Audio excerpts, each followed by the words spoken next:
Good morning friends. आज हम पढ़ने जा रहे हैं क्रिया। इससे पहले हमने विकारी शब्दों के अंतर्गत संज्ञा, सर्वनाम और विशेषण पढ़ रखे हैं। आज अपना विकारी शब्द का अंतिम चैप्टर है, वो है क्रिया। तो देखते हैं, बात करते हैं हम क्रिया के बारे में। बहुत ही इजी टॉपिक है अपना क्रिया, थोड़ा सा ध्यान रखिएगा, है ना। तो देखते हैं क्रिया के बारे में। तो सबसे पहले मैं आपको बात बता दूं मित्रों कि जो अपनी ये क्रिया है इसको इंग्लिश में वर्ब बोलते हैं। क्या बोलते हैं? वर्ब, ठीक है ना। अब जो इस क्रिया की जो उत्पत्ति है ना, क्रिया शब्द हिंदी भाषा का शब्द है। क्रिया अपने हिंदी भाषा का शब्द है, लेकिन हम जानते हैं कि जो हिंदी भाषा का शब्द है इसकी उत्पत्ति भी किससे हुई?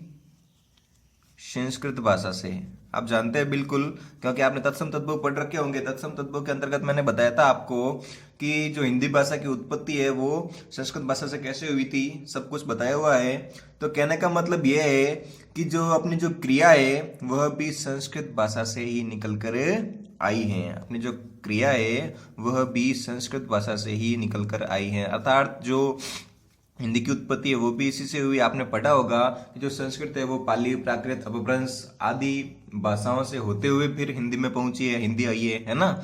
तो मूल भाषा अपनी कह सकते हैं हमें संस्कृत है। कौन सी है? संस्कृत भाषा। अर्थात जो क्रिया शब्द है वह भी संस्कृत से निकलकर ही आई है। क्रिया है ना, क्रिया है वो भी संस्कृत से निकलकर ही आई है। अर्थात कहने का मतलब ये हुआ कि अब हिंदी में तो हम कहते हैं क्रिया, क्या कहते हैं? क्रिया। लेकिन संस्कृत में जो क्रिया का जो मूल रूप है उसे हम कहते हैं धातु। क्या कहते हैं? धातु। संस्कृत में क्रिया को धातु के नाम से जाना जाता है।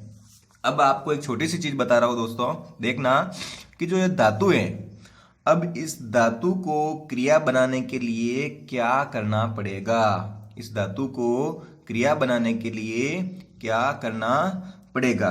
तो इस धातु को क्रिया बनाने के लिए सबसे पहले आपको यह पता रखना है कि जो अपनी जो जो क्रिया वो कहां से आई? संस्कृत से आई, है ना। क्रिया अपनी आई संस्कृत से। तो आपको सीधा का सीधा एक चीज ध्यान रखना है, वो है कि जो अपना धातु होता है ना, जो संस्कृत की जो धातु होती है उस धातु में आपको ना प्रत्यय जोड़ना है। क्या प्रत्यय जोड़ना है? ना। प्रत्यय और उपसर्ग वैसे तो आप वाकिफ है, लेकिन फिर भी मैं आपको जब चैप्टर पढ़ाऊंगा तब आपको इसके बारे में, उपसर्ग और प्रत्यय के बारे में विस्तार से हम चर्चा करने जाएंगे, है ना। तो इससे पहले बता देता हूं आपको कि जो संस्कृत की जो धातु होती हैं उस संस्कृत की धातु को हिंदी में क्रिया बनाने के लिए हमें एक प्रक्रिया से गुजरना पड़ता है। वो अपनी प्रक्रिया है कि जो धातु है, धातु के साथ में आपको ना प्रत्यय जोड़ देंगे। तो ना प्रत्यय जोड़ने पर आपको जो चीज प्राप्त होगी वो होगी हमारी क्रिया। एक बार वापस बोल रहा हूं, जो संस्कृत में जो धातु होती है, संस्कृत की धातु से हिंदी में क्रिया बनाने के लिए एक विशेष प्रकार की प्रक्रिया से गुजरना पड़ता है। और वह प्रक्रिया क्या होगी? वह प्रक्रिया होगी कि हमें संस्कृत की धातु के साथ में ना प्रत्यय को जोड़ना होगा। तो अपना नया शब्द बन जाएगा, वो हो जाएगा धातु ना। क्या बन जाएगा? धातु ना। आगे बात समझ में है ना। तो देखते हैं कैसे। जैसे मैं आपके सामने उदाहरण लिख दूं कि चल, चल एक धातु है ना। आप सभी को आपको पता है चल एक धातु है, अपने मूल रूप में है। अब इस चल के साथ में आपको ना प्रत्यय तो जोड़ना है। ना प्रत्यय जोड़ने से शब्द बन गया अपना चलना। ऐसे शब्द है अपना पढ़ना, तो पढ़ के साथ में ना प्रत्यय जोड़ दिया, शब्द बन गया अपना पढ़ना, है ना। जैसे लिखना, लिख प्लस ना बराबर लिखना हो गया, है ना। कहने का मतलब जो अपनी संस्कृत भाषा के जो मूल धातु हैं उनके साथ में ना प्रत्यय जोड़ने से आपको क्रिया प्राप्त हो सकती है। आगे बात समझ में। जैसे मैं कह दूं कि चल, खा, पी, कर, है ना, सो, जा। चलना, खाना, पीना, सोना, करना, जाना, है ना। तो अब ये यदि अपने मूल रूप में अर्थात इनमें ना प्रत्यय नहीं लगा हुआ है तो यह एक धातु रूप में ही है, अर्थात संस्कृत रूप जो धातु रूप होता है उसी में है। लेकिन इनके पीछे यदि ना प्रत्यय जुड़ जाएगा, धातु ना बन जाएगा, तो ये हो जाएगा चलना, खाना, पीना, करना, सोना और जाना। तो ये क्या हो जाएगी फिर? क्रिया हो जाएगी। जैसे जाना, है ना, सोना, ये हो जाएगी सभी क्रियाएं। अगली बात समझ में। तो अपनी परिभाषा बनेगी, वो परिभाषा क्या बनेगी? परिभाषा बनेगी अपनी कि वे शब्द कैसे, यहां पे शब्द आएगा, ध्यान रखना, वाक्य नहीं आएगा। कभी भी ध्यान रखना, जो लगभग किताबों में जो परिभाषा बता रखी है, उन किताबों में जो परिभाषा बता रखी है वो ये परिभाषा बता रखी है कि वाक्य में क्या बता रखी है? वाक्य में क्रिया के होने या करने को, या होने के बोध को, है ना, करने को या उसके होने के बोध को क्रिया कहते हैं। लेकिन मैं कहता हूं कि उसे क्रिया नहीं कहते हैं। आपको वाक्य हटाना है। क्या हटाना है? वहां से वाक्य, और वहां पे लिखना है आपको शब्द। क्या लिखना है? शब्द। क्योंकि दोस्तों हम वर्ण पढ़ चुके हैं और अब पढ़ने जा रहे हैं शब्द। वाक्य भी अपने पढ़े नहीं है, और जरूरी नहीं है कि पूरे वाक्य में ही क्रिया हो, एक शब्द के माध्यम से भी क्रिया का पता लगाया जा सकता है। तो कहने का मतलब परिभाषा क्या बन जाएगी? परिभाषा अपनी ये बन जाएगी दोस्तों, देखिएगा, कि वे शब्द जिससे कार्य करने या होने का बोध हो। आगे बात समझ में। आप इसके आगे विकारी भी लगा सकते हो। वे विकारी शब्द जिससे कार्य करने या होने का बोध हो, उसे क्या कहते हैं? क्रिया कहते हैं, है ना। तो कहने का मतलब हम कहाँ थे? हम थे कि मूल भाषा के जो धातु रूप में ना प्रत्यय जोड़ने पर जो नया शब्द बनता है उसे हम क्रिया कहते हैं। और क्रिया है वो अपना क्या है? विकारी शब्द है, वाक्य में प्रयुक्त नहीं होता है। परिभाषा में ध्यान रखना, कभी भी यहाँ पे शब्द ही आएगा, वाक्य नहीं आएगा। आगे बात समझ में। यहाँ तक का अपना टॉपिक बिल्कुल क्लियर है। अब मैं बात करता हूँ क्रिया के भेदों के बारे में। तो क्रिया के भेद भी अलग अलग प्रकार से अलग अलग होते हैं। प्रयोग के आधार पर अलग होते हैं, कर्म के आधार पर अलग होते हैं, और काल के आधार पर। मैं आपको 3 प्रकार से क्रिया के भेद पढ़ाऊंगा। तो सबसे पहले हम बात करने वाले हैं, एक तो कर्म के आधार पर, एक प्रयोग के आधार पर, और तीसरा है अपना काल के आधार पर। तो सबसे पहले बताने जा रहा हूं आपको, वो है अपना कर्म के आधार पर, है ना। तो क्रिया के भेद, तो यहां पे दोस्तों क्रिया के भेद कर्म के आधार पर, ध्यान से सुनना, मैं आपको क्रिया के भेद बता रहा हूं वो कर्म के आधार पर बता रहा हूं, कर्म के आधार पर। तो कर्म के आधार पर क्रिया के भेद होते हैं दोस्तों, वो होते हैं 2। अपना पहला भेद है वो है अकर्मक, और दूसरा है अपना सकर्मक। ध्यान से समझना, बहुत इजी है, और कई बार हमें मतलब गहराइयों में नहीं जाते हैं तब तक इनके बारे में कुछ विशेष पता नहीं चलता है, और ऊपर ऊपर ही पढ़ लेते हैं, कोई मतलब नहीं है दोस्तों। इसलिए मैं आपको जो भी चीज पढ़ाऊंगा बिल्कुल विस्तार से पढ़ाऊंगा, समझ में 100% आएगी आपके। तो देखिएगा, क्रिया के भेद कर्म के आधार पर 2 होते हैं, अकर्मक और सकर्मक। अब समझिएगा अकर्मक और सकर्मक को। तो अकर्मक, ध्यान रखिएगा, इनके आगे उपसर्ग लगा हुआ है, अ और स। कहने का मतलब जो शब्द है, शाब्दिक अर्थ से ही आप सब कुछ समझ जाएंगे दोस्तों। शाब्दिक अर्थ जो लिखा हुआ है ना, शाब्दिक अर्थ देख लीजिएगा। जैसे इसमें ये शब्द बना हुआ है अपना अ प्लस कर्म से, अर्थात इसमें अ प्लस कर्म, और इसमें है स प्लस कर्म। आगे बात समझ में, अ और स। इसमें अ का अर्थ होता है नहीं, सभी जानते हो आप, है ना। अ का अर्थ होता है नहीं, और स का अर्थ होता है साथ में या सहित। अकर्मक और सकर्मक, है ना। अ प्लस कर्म अकर्मक, है ना, अर्थात जिसमें कर्म न हो, जिसमें कर्म न हो या कर्म नहीं होता है उसमें अकर्मक हो जाएगा, और सकर्मक में जिसमें कर्म साथ में या सहित हो उसे सकर्मक कह देंगे दोस्तों। तो अब आप सीधा बात करते हैं हम अकर्मक के बारे में, बिल्कुल बने रहिए मेरे साथ। अब हम बात करने जा रहे हैं अकर्मक के बारे में। अकर्मक क्रिया, तो आप सभी एक चीज तो जनरली आप जानते हैं कि इस शब्द के अंदर ही आ गया अकर्मक, अर्थात जिस वाक्य में है ना, जिस शब्द में क्रिया मतलब क्रिया के साथ में कर्म नहीं होगा वहां पर क्या हो जाएगी, अकर्मक क्रिया हो जाएगी। क्या हो जाएगी, अकर्मक, अर्थात जो क्रिया का प्रभाव है, क्रिया का प्रभाव किस पे नहीं पड़ेगा, क्रिया का प्रभाव प्रभाव कर्म के ऊपर न पड़ेगा, है ना, तो वो हो जाएगी अपनी अकर्मक क्रिया। आपको इससे पहले छोटा सा हिंट देता हूं मैं कि जो हम वाक्य बनाते हैं, जब हम वाक्य बनाते हैं तो वाक्य निर्माण का जो स्ट्रक्चर होता है वो ये होता है अपना कि सबसे पहले आता है कर्ता, उसके बाद में आता है कर्म और उसके बाद में आता है क्रिया, यही आता है। ध्यान से देखना, जैसा आप इंग्लिश में भी पढ़ते हो सब्जेक्ट ऑब्जेक्ट और वर्ब, है ना, सब्जेक्ट ऑब्जेक्ट और वर्ब, उसी प्रकार हम हिंदी में पढ़ते हैं कर्ता कर्म और क्रिया, है ना। तो कहने का मतलब ये है अकर्मक के द्वारा समझना आप कि यदि क्रिया का प्रभाव कर्म पर पड़ता है, किस पर पड़ता है, कर्म पर, तो वो हो जाएगी अपनी सकर्मक, अर्थात क्रिया के साथ में कर्म है। और यदि क्रिया का प्रभाव कर्म पर नहीं पड़ता है, क्रिया का प्रभाव कर्म पर पड़ता है तो हो जाएगी अपनी सकर्मक क्रिया।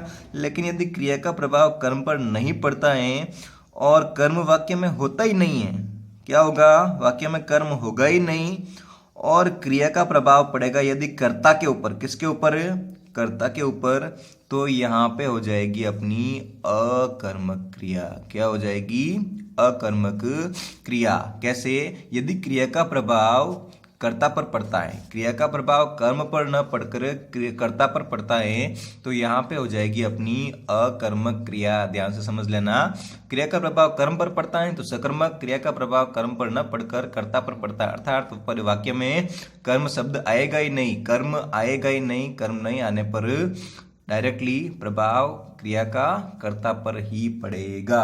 आगे बात समझ में, तो अकर्मक में एक चीज और ध्यान रख देना, मैं लिख देता हूं थोड़ा सा, अकर्मक, है ना, अकर्मक के अंतर्गत क्रिया का प्रभाव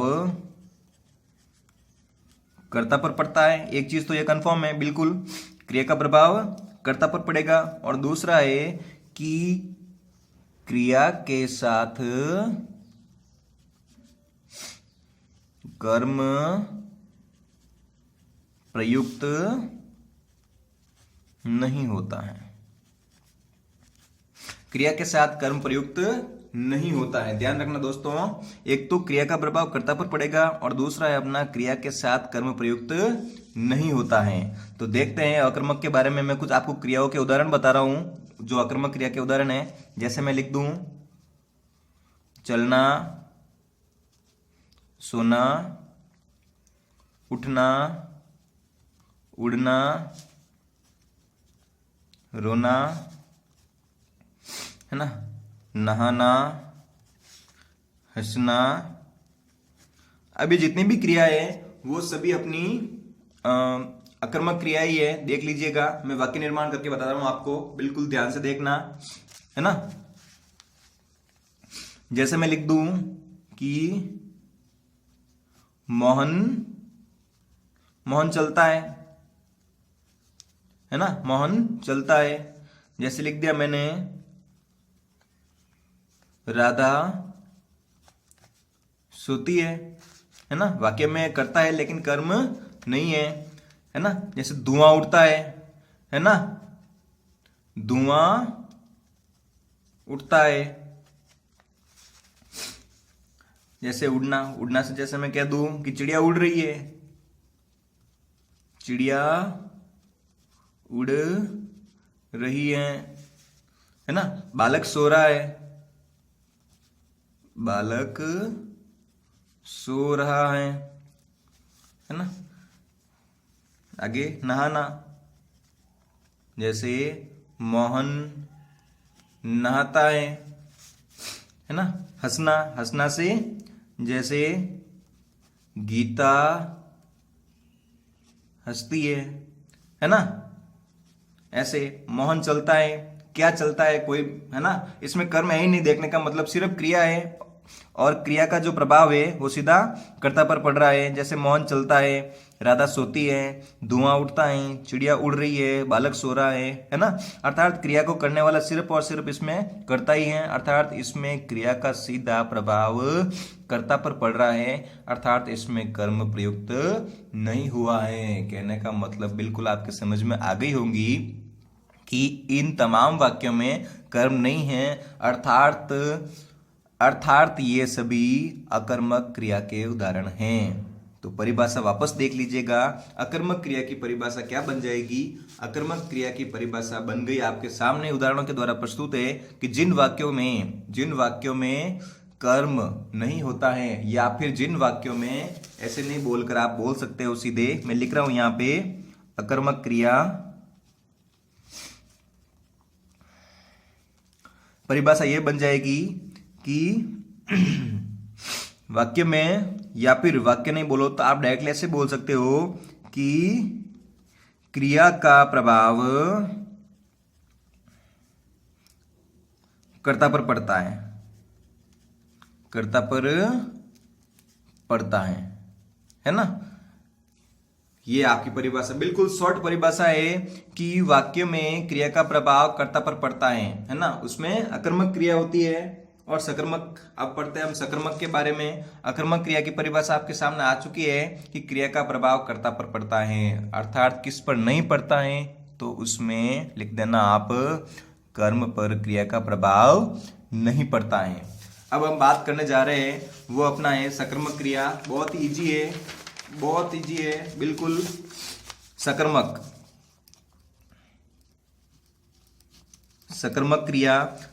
क्रिया के कहने का मतलब बिल्कुल साथ या फिर सहित, क्रिया के साथ या क्रिया के सहित, है ना।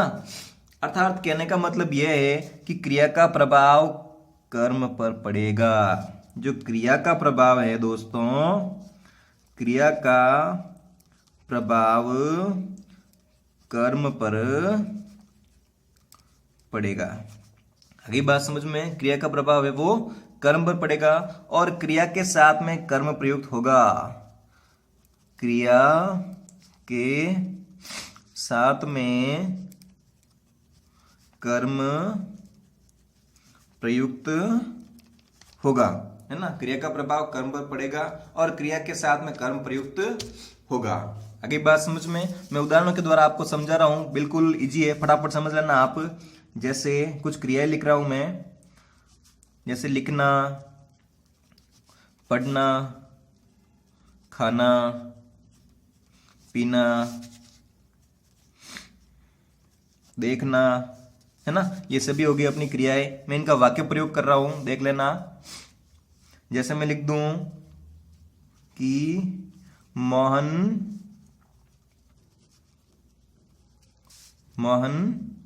पत्र लिखता है ना।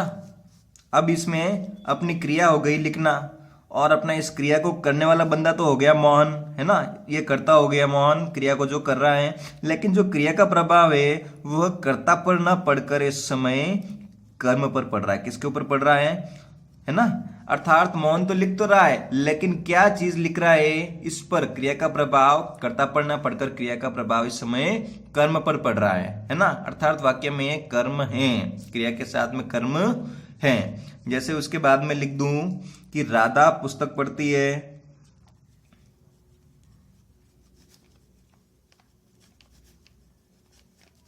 ना। मोहन खाना खाता है ना। या फिर पीना, है ना, मम्मी पानी पी रही है, ऐसे। या फिर देखना, जैसे मैं कह दूं मोहन टीवी देख रहा है, ऐसे। कहने का मतलब इन सभी में क्रिया के साथ में कर्म है और क्रिया का प्रभाव भी कर्म के ऊपर ही पड़ रहा है। तो अपनी सकर्मक क्रिया की परिभाषा क्या बन जाएगी? सकर्मक क्रिया की परिभाषा देखिएगा, है ना। सकर्मक अर्थात कर्म के साथ में, तो जिन शब्दों से, परिभाषा देख लीजिएगा, जिन शब्दों से आप ये चीज छोड़ो, आप डायरेक्ट यही देखो कि क्रिया का प्रभाव कर्ता पर न पड़कर कर्म पर पड़ता है, वहां पे सकर्मक हो जाएगी। और क्रिया का प्रभाव कर्म पर न पड़कर कर्ता पर पड़ता है, वहां पे अकर्मक क्रिया हो जाएगी। अकर्मक में कर्म नहीं होता है और जो क्रिया का प्रभाव है वो कर्ता पर पड़ता है, जबकि सकर्मक में क्रिया का प्रभाव कर्म पर पड़ता है, कर्ता पर नहीं पड़ता है। तो बिल्कुल मेरे हिसाब से आपको बिल्कुल समझ में आ गया होगा पेटेंट, है ना। हमने क्रिया पढ़ी, जो क्रिया बता कि आपको क्रिया और धातु के बारे में समझा। जो क्रिया होती है वो हिंदी में होती है और उसका जो मूल उत्पत्ति है, मूल उद्भव है, मूल व्युत्पत्ति है वो संस्कृत भाषा से हुई, अर्थात जो मूल भाषा अपनी संस्कृति है और हिंदी है वो भी अपनी संस्कृत भाषा से ही व्युत्पन्न है। तो कहने का मतलब ये है कि हिंदी में तो बोलते हैं क्रिया और संस्कृत में जो मूल धातु है उसे बोलते हैं धातु।